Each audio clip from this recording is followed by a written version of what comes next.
ಇದು ಹೊಸ ಮುಖ್ಯಮಂತ್ರಿಗಳು ಬಂದಾಗ ಅವ್ರದ್ದಾದ ಕ್ಯಾಬಿನೆಟ್ ಬೇಕಾದಂಥ ಒಂದು ಕ್ಯಾಬಿನೆಟ್ ರಚನೆ ಆಗುತ್ತೆ.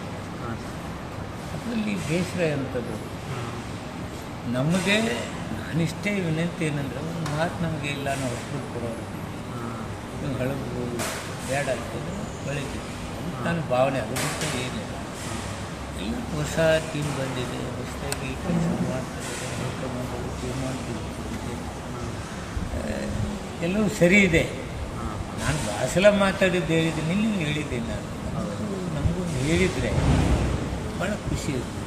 ಹೇಳಾರ್ದ ಮಾಡಿದ್ರಲ್ಲ ನಂಜೇಗೌಡರ ಮಾತಾಡಿಲ್ಲ, ನೀವು ಆಡಿಯೋ ಕೇಳಿದ್ದೀರಿ, ನಾನೇನು ಏನಿಲ್ಲ. ಈಗೆಲ್ಲ ಅದೇ ನಂಜೇನ ಮಠ ಅವ್ರು ಮಾತಾಡಿದ್ದು ನೀವು ನೋಡಿದ್ರಿ, ನೀವು ಕೇಳಿದ್ರಿ ಅಂತ ತಿಳ್ಕೊತೀನಿ. ನಾನೇನು ಮಾತಾಡಿಲ್ಲ. ನಾನು ಫಸ್ಟು ಪಕ್ಷದ ಶಿಸ್ತಿನ ಸಿಕ್ಕ ಪಕ್ಷ ಅದ್ರಾಗ ಹೈಕಮಾಂಡ್ ಆಗಲಿ ನಾಯಕರಲ್ಲಿ ಹೇಳಿದರೆ ಅದು ನಾನು ವಿರೋಧ ಮಾತನಾಡ್ತಕ್ಕಂಥ ಪಕ್ಷದ ಇಮೇಜಿಗೆ ಧಕ್ಕೆ ತರ್ತಕ್ಕಂಥ ವ್ಯಕ್ತಿ. ಅಂಥದ್ದೇನು ಮಾತಾಡಿ ಅಲ್ಲಿ ನೋಡಿದ್ದೀರಿ, ನಾನೇನು ಮಾತಾಡಿದ್ದೀನಿ.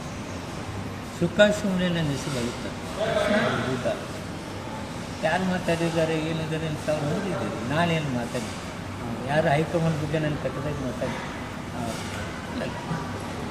ಸರಿ ನಾಗೇಂದ್ರ ಅವ್ರಿಗೆಲ್ಲ ಅದು ಯಾರು ನಾನು ಹೇಳಿದ್ದೀನಿ. ಅಲ್ಲ ಅಂಥವ್ರು ಕೊಟ್ಟಾರೆ, ನಮ್ಮವ್ರು ಕೊಟ್ಟಿಲ್ಲ ಅಂತ ನಾನು ಹೇಳಿದ್ದೀನ? ಯಾರು ಯಾರು ಹೇಳಿದ್ರು ಅವ್ರಿಗೆಲ್ಲ ಕೊಟ್ಟರು, ಯಾರು ಹೇಳಿದ್ರು ಅವ್ರಿಗೆ ಕೇಳಿ ನಾನೇ ತಪ್ಪಾದ. ನಿಮ್ಮ ಅಭಿಮಾನಿಗಳು ನಿಮ್ಮ ಅಭಿಮಾನಿಗಳು ನಿಮ್ಮ ಎಮ್ಮೆಲ್ಲೆಗಳು ಅಂತ ಹೇಳ್ತಾರೆ. ಬಟ್ ನಾವು ಇರುತ್ತಲ್ಲ, ಒಬ್ಬ ನಮ್ಮ ಅಭಿಮಾನಿಗಳು ನಮ್ಮ ಜೊತೆ ಇರ್ತಾರೆ, ನಮ್ಮ ಸಾಹೇಬ ಮಂತ್ರಿ ಇರ್ಬೇಕು, ಡೆವಲಪ್ಮೆಂಟ್ ವರ್ಕ್ ಆಗ್ತಿದ್ವು, ಜಿಲ್ಲೆಯಲ್ಲಿ ಆಗ್ತಿದ್ವು, ಕ್ಷೇತ್ರದಲ್ಲಿ ಆಗ್ತಿದ್ವು. ನಾವಿದ್ದಾಗ ಕೆಲವು ಆಲ್ಮಟ್ಟಿ ಇದು ಡಿಸಿಷನ್ ತೆಗೆದುಕೊಂಡು 40 ಲಕ್ಷ ಇರಿಗೇಷನ್, ಒಣ ಬೇಸಾಯಿಗೆ 30 ಲಕ್ಷ, ಮತ್ತು ರನ್ನು ಕಟ್ಟಿ ಬಂದಿದ್ದು ನಾವು ಪ್ರಾರಂಭ ಮಾಡಿದ್ವಿ. ಇದೆಲ್ಲವೂ ಆ ಭಾಗದ ರೈತರ ಭಾವನೆಗಳಲ್ಲಿ. ಆದ್ದರಿಂದ ಸಹಜವಾಗಿ ಇಲ್ಲಿದ್ದರೆ ಇನ್ನೂ ಅಭಿವೃದ್ಧಿ ಆಗ್ತಿದ್ದು ಈಗ ಹೆಂಗೆ ಬಂದಿದ್ದಾನೆ ಅವನು ಮಾಡ್ಬೋದು. ಬಟ್ ಸಹಜ ನನ್ನ ಜೊತೆ ಇರ್ತಕ್ಕಂಥದ್ದು ನೋವಿದೆ. ನೀನೇ ಹೇಳಪ್ಪ, ನಾನು ಏನಾರ ಮಾತಾಡಿದ್ರ ಅದ್ರಾಗ ನಾನು ಇಂಥದ್ದು ಮಾತಾಡಿರಲ್ರಿ ಸಾಹೇಬ್ರ ಹೇಳು, ನಾನೇನಾರ ಮಾತಾಡಿದ್ದೀನ?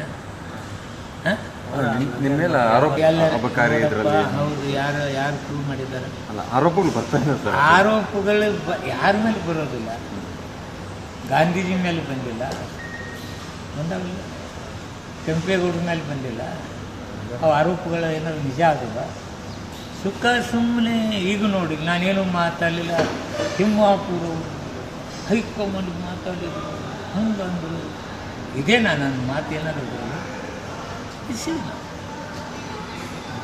ಆರೋಪಗಳಿಗೇನಾದರೂ ಮೇಲ್ಗಡೆ ಮಿಸ್ಗೈಡ್ ಮಾಡಿದ್ರೆ ಅದು ಮಿಸ್ಗೈಡಿಗೆ ಏನಾದರೂ ಹೋಗಿದ್ರೆ ಅದು ತಪ್ಪು. ಅವ್ರು ಯಾವ್ಯಾವ ಕಟ್ಟೇರಿ ಇಟ್ಕೊಂಡು ನಮ್ಮನ್ನ ಬೇಡ ಅಂತ ಹೇಳಿದಾರೋ ಅದು ಹೈಕಮಾಂಡ್ ತೀರ್ಮಾನ. ಹೈಕಮಾಂಡ್ ತೀರ್ಮಾನಕ್ಕೆ ನಮ್ಮ ಸಿದ್ದರಾಮಯ್ಯ ಸಾಹೇಬರು ಒಪ್ಕೊತಾರೆ, ತಿಮ್ಮಾಪುರ ಆಗುತ್ತೆ. ನಾವೆಲ್ಲರೂ ಫಸ್ಟ್ ಅದನ್ನೇ ಹೇಳಿದ್ನಲ್ಲ, ನಾನು ಶಿಸ್ತಿನ ಸಿಪಾಯಿ, ನನ್ನ ಪಕ್ಷಕ್ಕೆ ಯಾವುದೇ ಧಕ್ಕೆ ತರಲಾದ ರೀತಿಯಲ್ಲಿ ನಡೀತಕ್ಕಂಥ ವ್ಯಕ್ತಿ. ಆ ನಂತರ ಮಂತ್ರಿಗಿರಿ MLA ಗಿರಿ ಹೈಕಮಾಂಡದವ್ರು ಒಳ್ಳೆ ತೀರ್ಮಾನ ತೆಗೆದುಕೊಂಡಿದ್ದಾರೆ ಅಂತ ಷಡ್ಯಂತ್ರ ನಡೆದಿರ್ಬೋದು. ಇದ್ದೇ ಇರುತ್ತೆ ರಾಜಕಾರಣದಲ್ಲಿ. ನಾನು ಅವ್ರು ಯಾರು ಮಾಡಿದ್ರು ಇವ್ರು ಯಾರು ಮಾಡಿದರು, ಸಹಜವಾಗಿ ಒಬ್ಬ ಬೆಳೀತಕ್ಕಂಥ ವ್ಯಕ್ತಿ ಟ್ವೀಟ್ ಆಗ್ತಕ್ಕಂಥ ಜೊತೆ ರಾಜಕಾರಣ ಇದೆ. Politics is power game.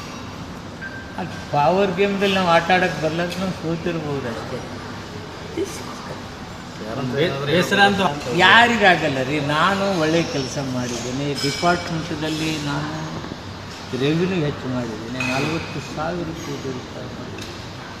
60 ವರ್ಷದಲ್ಲಿ ಯಾವುದೇ ಬದಲಾವಣೆ ತರಲಾರ್ದ ಇಲಾಖೆಯಲ್ಲಿ 15-20 ಹೊಸ ಆಯಾಮಗಳನ್ನು ತಂದೆ. ಲಿಕ್ಕರ್ ಮೇಲೆ ಬೆಲೆ ನಿಗದಿ ಮಾಡೋದು ಯಾವ ದೇಶದಲ್ಲಿ ಇಲ್ಲ. ನಾನು ಇದು ವರ್ಗಾವಣೆಯಲ್ಲಿ ಏನೇನು ಸುಖ ಸುಮ್ಮನೆ ಇದು ಬರ್ತಿತ್ತು ಅದನ್ನು ತೆಗೆದು ಹಾಕಿದ್ದೆ.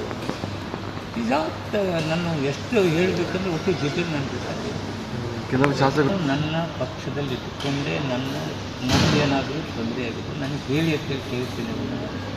ಪಕ್ಷಕ್ಕಾಗಲಿ ಮೊದಲಾಗಲಿ ನಾನು ಥ್ರೆಟ್ ಕೊಡೋದು, ನಾನು ರಾಜೀನಾಮೆ ಮತ್ತೊಂದು ನಾನು ಪದೇ ಹೇಳ್ತೀನಿ, ನಾನು ಪಕ್ಷದ ಶಿಸ್ತಿನ ಅಲ್ಲ ಕೆಲವರು ನೀನು ಅಲ್ಲ, ಯಾಕಂದ್ರೆ ನಿನ್ನ ನೀವು- ತಲೆಗೆ ಅಲ್ಲ ಏನೈತೆ ಸರ್, ನಾನು ಹೆಂಗೆ ಹೇಳಿ ರಾಜೀನಾಮೆ ಕೊಡೋ ತಲೆಗೆ ಏನೈತೆ ನನಗೆ ಹೆಂಗೆ ಹೇಳಿ ಅಲ್ಲ ಪಕ್ಷದ ಸಿದ್ಧ ಎಲ್ಲ ನೋಡ್ಕೊತಾರೆ ಸಿ ಎಂ ಅವರು ಕರೆದು ಮಾಡ್ತಾರೆ ಅದು 5 ನಿಮಿಷ 2 ನಿಮಿಷ ಸಹಜವಾಗಿ ಎಲ್ಲರಿಗೂ ಇರುತ್ತೆ ರೀ ಅದು ಸಹ ಅಷ್ಟು ನಮ್ಮ ಮುಖ್ಯಮಂತ್ರಿ ಸರಳವಾಗಿರ್ತಾರೆ ಅವರೆಲ್ಲರನ್ನೂ ಸಹನ ರೀತಿಯಿಂದ ಕರೀತಾರೆ ಮಾತಾಡ್ತಾರೆ ಅದೇನೇನು ಅಲ್ಲ ಅದನ್ನ ಸರಿ ಮಾಡೋ ಕೆಲಸ ನಮ್ಮ ಮುಖ್ಯಮಂತ್ರಿ ಮಾಡ್ತಾರೆ ಇದೇ ನನ್ನ ಭಾವನೆ ಏನಿದೆ ಅಂದರೆ ಯಾಕಪ್ಪ ತೆಗೆದು ನನಗೆ ಅನ್ನೋದು ಒಂದು ಕೇಳಿದ್ರೆ ಕರೆದು ಹೇಳಿದ್ರು ನಾವು ಹೊಸ ಮುಖಗಳಿಗೆ ಕೊಡ್ತಾ ಇದ್ದೀವಿ ಅಪ್ಪ ನೀನು ಡಿಪಾರ್ಟ್ಮೆಂಟ್ ಪರ್ಫಾರ್ಮೆನ್ಸ್ ಜಿಲ್ಲಾದಲ್ಲಿ ನಿಂತ ವರ್ಕ್ ಏನೋ ಒಂದು ಹೇಳಿದ್ರಲ್ಲ ನನಗೊಂದು ಖುಷಿ ಜನರ ಭಾವನೆಯಲ್ಲಿ ಯಾಕೋ ತುಮಕೂರು ಬಿಟ್ಟಿಲ್ಲ ಯಾಕೆ ಬಿಟ್ಟರು ಅನ್ನೋ ಭಾವನೆ ಅಷ್ಟಕ್ಕೆ ಸೀಮಿತವಾಗಿ ನಾನು ಇದನ್ನು ಬಿಟ್ಟರೆ ಇವಾಗ ಯಾವುದಕ್ಕೂ ನನಗೆ ನಾನು